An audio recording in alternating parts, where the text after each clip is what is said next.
இந்த வீடியோ பார்த்துட்ருக்கவங்களுக்கு என்னோட முதல் வணக்கம். இந்த வீடியோவில் நம்ம என்ன பார்க்க போகிறோம் அப்படின்னா, உங்களோட விண்டோஸ் லேப்டாப் அல்லது டெஸ்க்டாப்பில் வந்து சம்டைம்ஸ் உங்கள் கீபோர்டில் வந்து சில கீஸ் வந்து ஒர்க் ஆகாமல் போயிடும். சம் ப்ராப்ளம்னால அந்த கீஸ் வந்து ஒர்க் ஆகாமல் இருக்கும். அந்த கீஸ் டைப் பண்ணுற மாதிரி சிச்சுவேஷன் வரும். அப்போ எப்படி வந்து நம்ம அந்த கீஸை டைப் பண்ண வைக்கலாம் அப்படின்றது தான் இந்த வீடியோவில் பார்க்க போகிறோம். அதுக்கு ஃபர்ஸ்ட்டு உங்களோட விண்டோஸ் டெஸ்க்டாப் ஆர் லேப்டாப்பில் வந்து சர்ச் பண்ணுங்கள். என்னென்னு சர்ச் பண்ணணும் அப்படின்னா ஓஎஸ்கே அப்படின்னு சொல்லிட்டு சர்ச் பாரில் டைப் பண்ணுங்கள். ஓஎஸ்கேனா ஆன் ஸ்க்ரீன் கீபோர்டு. இது வந்து நம்மளோட விண்டோஸ்லேயே இன்பில்ட்டாக இருக்கிற ஒரு ஆப்ஷன் தான். இந்த கீழே வந்துச்சுல, இதை வந்து செலக்ட் பண்ணிக்கோங்க.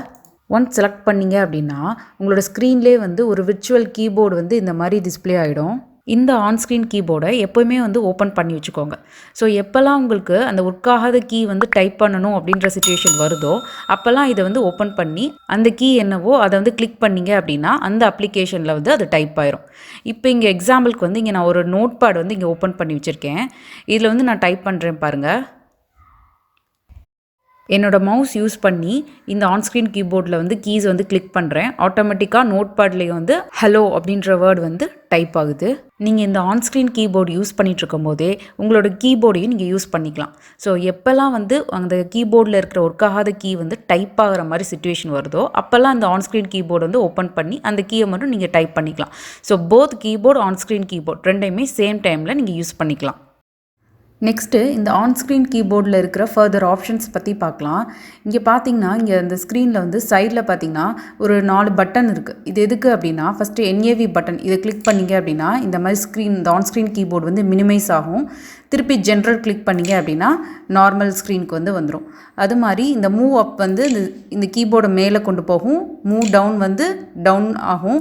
அது மாதிரி இந்த ஃபேடுன்னு சொல்லிட்டு ஒரு பட்டன் இருக்கு இல்லையா, இதை கிளிக் பண்ணுறது மூலமாக இந்த மாதிரி ஸ்க்ரீன் வந்து ஃபேட் ஆகும். ஸோ அதுக்கு தான் இந்த ஆப்ஷன்ஸ் எல்லாமே. நெக்ஸ்ட்டு இங்கே ஒரு ஆப்ஷனுன்னு ஒரு கீ இருக்கு இல்லையா, அதை ப்ரெஸ் பண்ணும்போது சில ஆப்ஷன்ஸ் கொடுக்குறாங்க. அது என்னென்னு பார்க்கலாம். ஃபர்ஸ்ட்டு பார்த்தீங்கன்னா யூஸ் கிளிக் சவுண்டு. இது எதுக்கு அப்படின்னா நம்ம வந்து இந்த மவுஸ் வந்து இங்கே பாயிண்ட் கிளிக் பண்ணும்போது ஒரு சவுண்டு வருது இல்லையா, ஸோ இது வந்து வேணுமா வேணாமா அப்படின்றத நீங்கள் எனேபிள் டிசேபிள் பண்ணிக்கலாம்.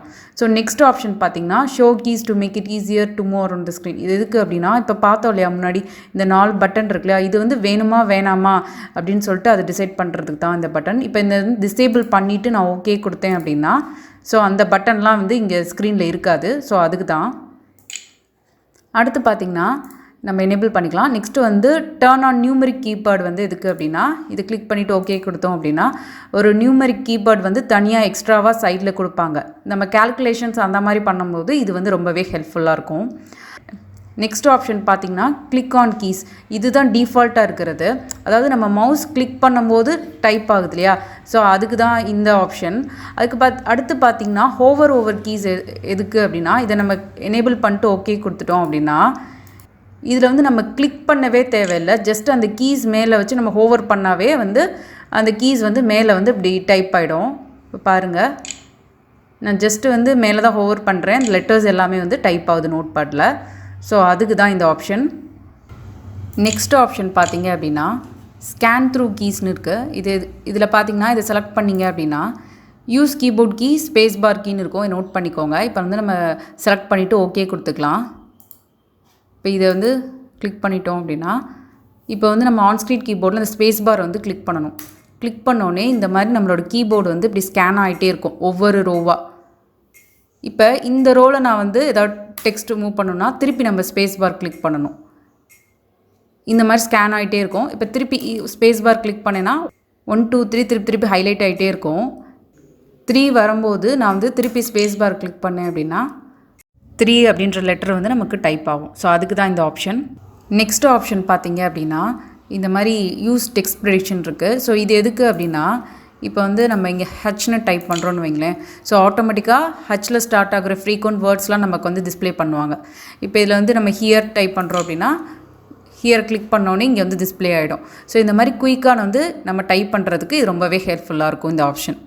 இந்த இன்ஃபர்மேஷன் உங்களுக்கு யூஸ்ஃபுல்லாக இருந்திருக்கும் நம்புகிறேன். இதை மற்றவங்களுக்கும் ஷேர் பண்ணுங்கள். இந்த மாதிரி இன்ஃபர்மேஷன் தெரிகிறதுக்கு மறக்காமல் ஹவு டு இன் தமிழ் சேனலை சப்ஸ்கிரைப் பண்ணுங்கள். நன்றி.